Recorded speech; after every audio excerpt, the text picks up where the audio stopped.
최근 들어서 박물관에 들어가야 할 정도로 희귀하거나 가격이 너무 치솟아 오른 역사적인 시계들을 접근 가능한 가격대의 실용적인 스펙과 함께 되살려주는 마이크로 브랜드들이 늘고 있습니다. 저희 채널에 소개된 경우를 예로 들어보면 데넨리 같은 회사처럼 아예 전 라인업을 과거의 유명 시계들과 연결시켜 놓은 브랜드도 있고, 스피나커처럼 특별판이나 한정판 같은 개념으로 희귀한 시계를 복원하려고 했던 브랜드도 있었습니다.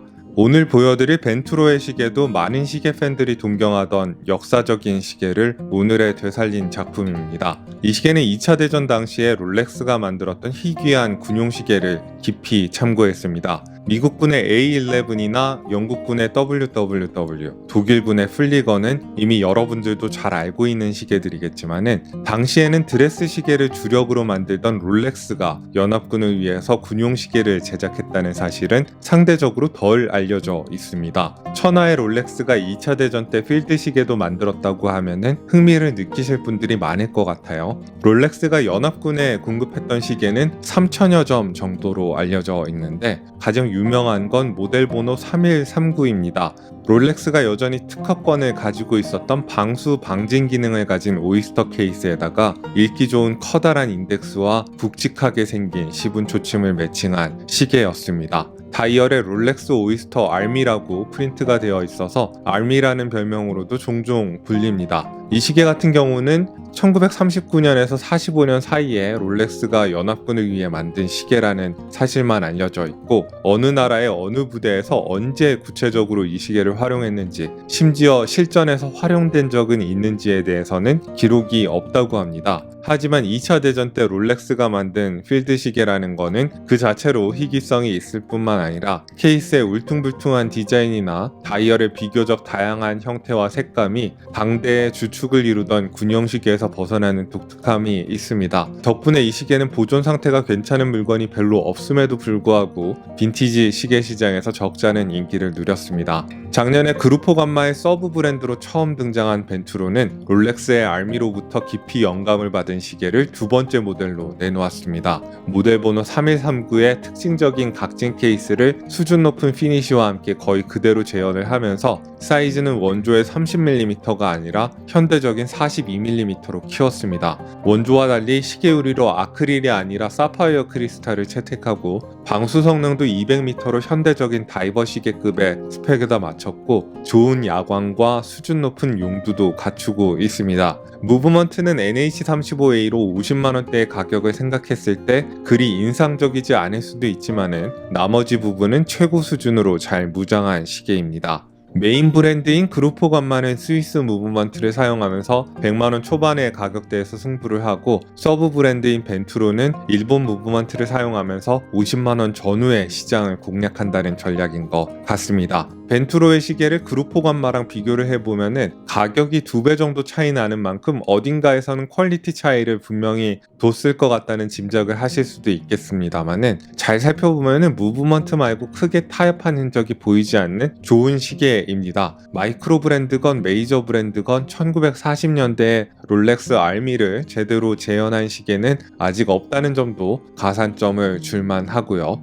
직구를 하실 필요 없이 인투와치의 홈페이지에서 국내에서 손쉽게 구매할 수 있다는 점도 장점입니다. 색상을 보시면 그레이, 블루, 블랙, 크림 색에다가 선버스트가 들어간 게 있고 없는 게 있는데, 저는 그레이 선버스트 다이얼을 골라봤습니다. 이 조합 역시 다른 브랜드는 쉽게 만들지 않는 조합이니까요. 이 시계는 케이스가 사각이어서 사이즈를 잘 표현하기가 힘든데, 일단 케이스의 가로 세로 길이는 42mm이고 러그 투 러그의 길이는 48.5mm입니다. 케이스의 크기에 비해서 러그 투 러그의 길이가 아주 컴팩트하게 나왔고, 러그의 방향이 아래쪽으로 꺾여 있어서 평균적인 손목 사이즈에 잘 어울리도록 배려가 된 모습입니다. 200m의 방수 성능에 두께는 시계 유리를 포함하면 14mm이고요. 시계 유리를 제외하면 11.4mm가 나옵니다. 유리의 두께를 빼면은 케이스는 두껍지 않고 부담스럽지 않은 편이라고 할 수 있습니다. 무게는 캔버스줄을 포함해서 재면은 딱 100g이 나오네요. 러그의 폭은 줄줄에 친화적인 22mm이고 러그의 옆면에 구멍까지 뚫어두어서 손쉽게 시계줄을 교체할 수 있다는 장점이 있습니다.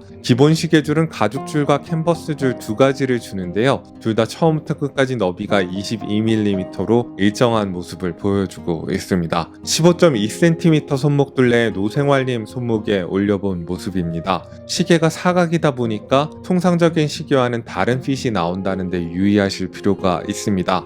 러그 투 러그가 짧고 러그가 급격하게 아래 방향으로 꺾여 있는 데다가 두께가 그리 두껍지 않으니까 위아래로나 높이로 봤을 때는 전혀 큰 시계가 아닙니다. 다만 좌우로는 꽤 넓은 느낌이 납니다. 좀 시계를 크게 차시는 걸 좋아하시는 분들이라면 손목이 가는 분들도 시도할 수는 있습니다. 왜냐하면 위아래 길이가 길지는 않으니까요. 17.8cm 손목둘레 제 손목에 올려본 모습입니다. 확실히 42mm의 사각 케이스인 것 치고는 체감은 좀 컴팩트한 편입니다. 하지만 아무래도 좀 선이 굵은 느낌의 시계라서 풍채가 있으신 분들께 더 어울릴 만한 시계라는 생각은 듭니다. 위아래 길이는 짧지만은 각진 케이스 덕분에 좀 손목이 굵은 분들한테도 상당한 존재감을 보여줄 시계로 보입니다. 케이스는 이 시계의 하이라이트라고 할 수 있습니다. 1940년대 롤렉스의 오이스터 쿠션 케이스를 아주 충실하게 재현을 했습니다. 스텝업이 되어 있는 베젤의 윗부분은 거친 느낌의 브러쉬로 피니시를 했고 베젤의 가장자리와 케이스의 아랫부분 그리고 러그의 정면에는 다 폴리시를 깨끗하게 해놨습니다. 그리고 케이스의 측면에는 다시 거친 느낌으로 브러쉬를 했습니다. 브러쉬와 폴리시의 수준이 둘 다 높고 둘 사이의 대비가 상당히 선명해서 각진 케이스의 윤곽이 더 입체감 있게 강조되는 게 마음에 듭니다. 케이스의 피니시가 훌륭한 것도 훌륭한 거지만은 케이스의 모든 부분이 거친 부분 없이 깨끗하게 마감이 된 것도 좋습니다. 크라운 가드 없이 3시 방향에 위치한 용두의 지름은 7.7mm로 상당히 큰 편이고요. 가장자리에는 잡기 좋도록 듬성듬성 홈이 파여져 있고 정면에는 샌드블라스트된 바탕 위에 폴리시된 벤투로의 V자 로고를 양각으로 새겨놨습니다. 시계 유리로는 빈티지 시계의 아크릴 유리처럼 가장자리가 솟아오른 박스 형태의 사파이어 크리스탈이 들어갔습니다. 가운데 부분은 완만한 도명을 이루고 있고요. 더블돔이라서 가장자리를 제외하면 시각적 왜곡이 발생하지는 않습니다. 고가의 시계들도 부럽지 않은 아주 멋진 시계율이라고 생각이 됩니다.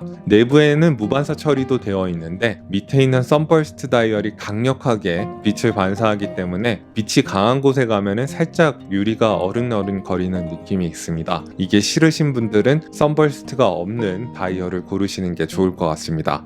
다이얼과 시계 유리 사이의 벽은 베젤부와 마찬가지로 브러쉬 처리가 되어 있고요. 강력한 선버스트 처리가 되어 있는 회색 다이얼의 가장자리에는 촘촘하게 흰색으로 눈금이 프린트가 되어 있습니다. 세부 단위는 아주 짧은 눈금으로 표시를 하고 1분 단위는 좀 더 긴 눈금으로 구분을 지어놨고요. 5분 단위마다는 숫자를 넣어놨습니다. 그리고 그 안쪽으로 흰색의 테두리가 둘러져 있는 베이지색 야광 인덱스들이 프린트가 되어 있습니다. 원조 롤렉스 알미의 다이얼을 일부 변형해서 적용한 걸로 보이는데 무슨 스텐실로 찍어 놓은 것처럼 0이나 8 같은 숫자들의 가운데에 선이 들어간 게 좀 독특한 것 같습니다. 다이얼의 프린트는 최소화되어 있습니다. 12시 방향의 벤투로라는 회사 이름만 프린트가 되어 있어요. 그리고 주사기 모양의 브러쉬가 되어 있는 골드톤의 시분침과 길고 가는 초침이 매칭이 되어 있습니다. 시분침의 안쪽에는 인덱스 색깔과 같은 베이지색의 야광 도료를 채워 넣었고요. 금색 톤과 베이지색을 적절히 사용해서 옛날 시계에 약간 녹이 쓴 듯한 시계 느낌을 성공적으로 연출하고 있습니다. 그리고 분침과 초침의 길이를 다이얼의 거의 끝까지 닿도록 만든 게 인상적입니다. 이미 만들어진 다른 시분 초침을 그대로 갖고 온 게 아니라 이 시계에 딱 맞는 시분 초침을 따로 제작해 왔다는 게 이런 데서 확인이 되는 거죠. 야광은 요새 그루포 감마의 시계들처럼 밝고 선명하고 지속력도 괜찮은 편입니다. 슈퍼루미노바 올드라듐 색상 도료는 어두운 곳에서는 녹색빛을 뿜어내는데요.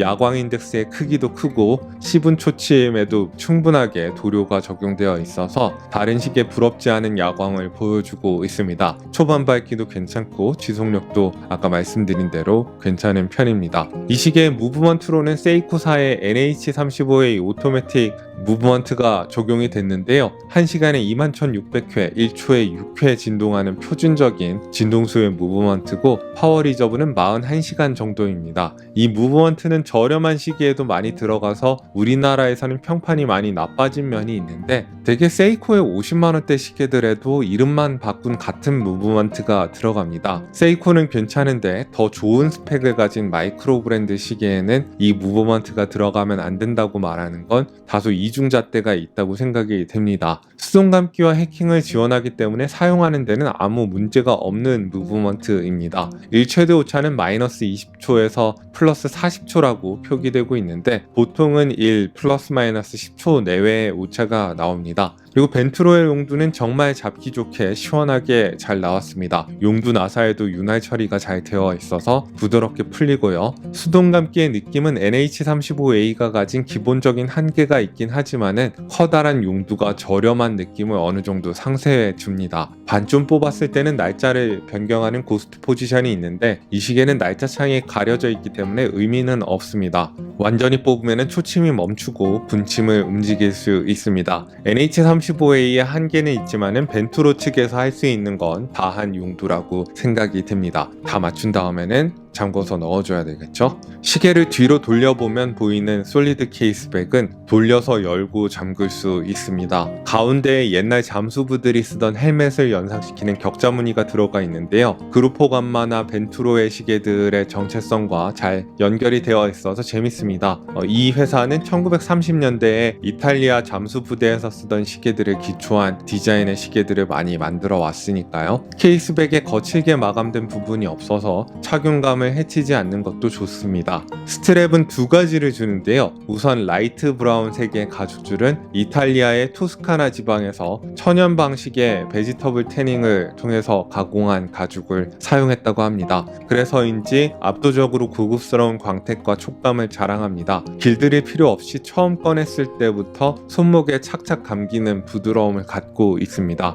가죽의 가장자리에는 테두리가 새겨져 있고 바느질에는 앞부분에만 들어가서 최소화가 되어 있는 모습이고요. 버클은 브러쉬가 되어 있는 채로 벤투로의 사명이 새겨져 있는 모양인데요. 가죽줄의 퀄리티에 비하면 살짝 덜 인상적이긴 합니다. 그래도 유격 없이 잘 만들어진 버클이긴 합니다. 그린 색상의 캔버스 스트랩은 두터운 직물을 두 겹으로 덧대어서 만든 형태입니다. 청바지처럼 약간 해진 느낌을 일부러 연출해 놓은 스트랩인데 보기랑은 다르게 착용감이 부드럽고 특히 여름에 시원하게 착용할 수 있을 만한 시계줄입니다. 대충 만든 것 같지만은 자세히 보면은 바느질도 촘촘하게 잘 되어 있고 따로 구하려면 꽤 돈을 줘야 할 것 같은 캔버스 줄이네요. 직물 소재의 캔버스 줄이 버클과 연결되는 구멍 부분이 잘 해지기 때문에 가죽을 덧댄다든지 해서 강화를 시키는데 이 캔버스 줄은 해지면 해지는 대로 쓰는 게 멋이라는 개념에 따라서 만들어졌습니다. 워낙 두껍기 때문에 구멍이 좀 해진다고 해서 시계줄이 못쓰게 망가지진 않을 것 같고 다르면 다른 대로 멋이 될 것 같아요. 버클은 아까 살펴본 가죽줄과